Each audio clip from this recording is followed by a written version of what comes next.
All right, let's pull out the crystal balls here and take a little bit of look at future plans here for us. 2014, as you know, right around the corner. Got 4 forward-looking questions. Nothing too heavy, nobody get worried here. And the first one. Everybody worry. Yes, let's start off with our friend Dominic. Dominic, these 4 here, and it's funny, we did this question before even the headline that came out today that I'm sure you'll work into here. Who do you think we will actually be hearing more in the public news here, for good or for bad?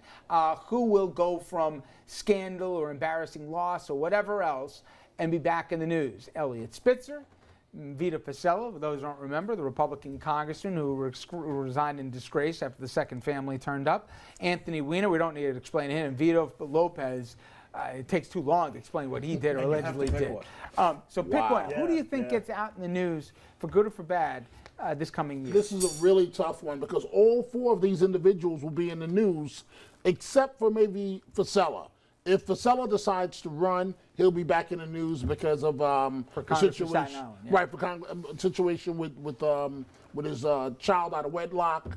But he's beloved on Staten Island, and he can make the return. Spitzer, God only knows what's going on with his sex life and his girlfriend now is, as you tell people who don't know, the girlfriend. Well, his alleged girlfriend that the tabloids staked out and got frame by frame picture of Spitzer sneaking in and sneaking out overnight is Bill de Blasio's expected press secretary. And so what this guarantees, it may not have any implication on de Blasio, but it's going to make that honeymoon for de Blasio a lot shorter because reporters' eyebrows are starting to go up as it relates to this new mayor.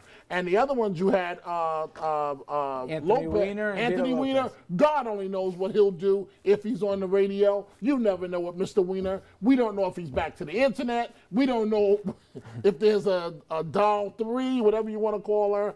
And as far as who's the 4th, Vito Fossella, God only knows. If one of those cases, Lopez, if one of those cases come forward, he'll be in the news, but I doubt it. I'd say Spitzer or Fossella. All right.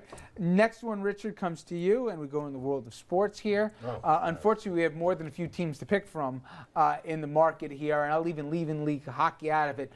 Which coach you think is the first to file for jobless benefits here? The season is going to end next weekend for the Giants and Jets. Both Ryan and Coughlin rumored to be on the hot seats potentially.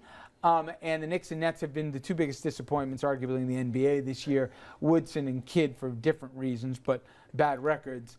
Who do you think gets canned first? Giants. Let's take it by season. Obviously, football season comes first, then basketball season.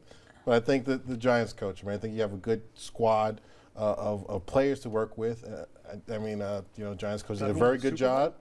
Coughlin won 2 Super Bowls. Okay, great. Did a good job. It's over. Time is past. I think Lawrence Taylor said it best, right? Hey, I think it's time for him to move on. It's going to be Woodson.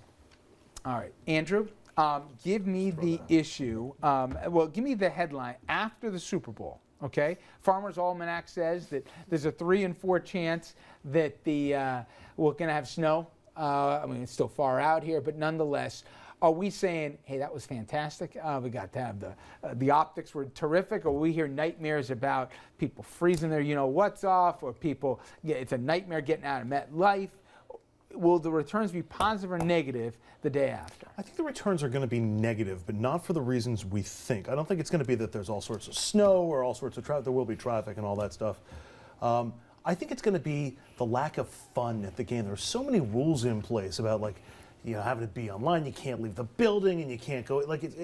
It seems like they're trying to legislate a fun. You can't tailgate. You can't take more than one spot. What's the point of actually going to one of these games if you can't have a really good time? I think you're going to hear from a lot of people at the game that it was really. But don't you think the optics of it's going to look cool, it'll look different, and everybody nowadays. I hope so. I hope it snows. I think the more snow it gets, assuming they can get people to the stadium, the better game it's going to be, the better it's going to look overall. If they're playing in a blizzard, if it's one of those games where you can barely see the game, people are going to love it. It's going to be amazing. I just want to say that unless you're in the building. The increase tolls just in time at the Lincoln Tunnel by $1, just in time for the Super Bowl. So everybody gets to pay more. Gene, I'll give you the policy question. I wanted to talk about Tom Brady. I think he's going to perform magically in the snow. You settle down.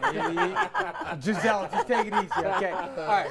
Go, Tom. Tell me which issues we're going to be talking about most in New York State in 2014? Fracking, casinos, we know how the vote worked, but we still know where or how many necessarily. Indian Point, upper relicensing, the controversial nuclear power plant, or taxes. The governor promising that he's going to be cutting taxes for New York. We got a lot of mayors saying, where's the money coming from then? So which one do you think dominates headlines most?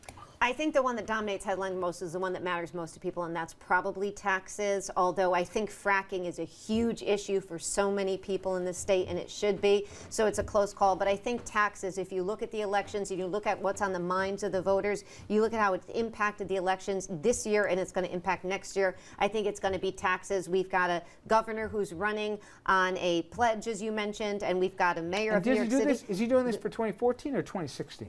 I think he's doing it for both potentially, but I think 2016 is going to be a long shot for Cuomo at this point. So I think it's mostly for 2014, but maybe if he has his way for 2020 or 2024. 20 never. That's a lot. Richard's a big supporter.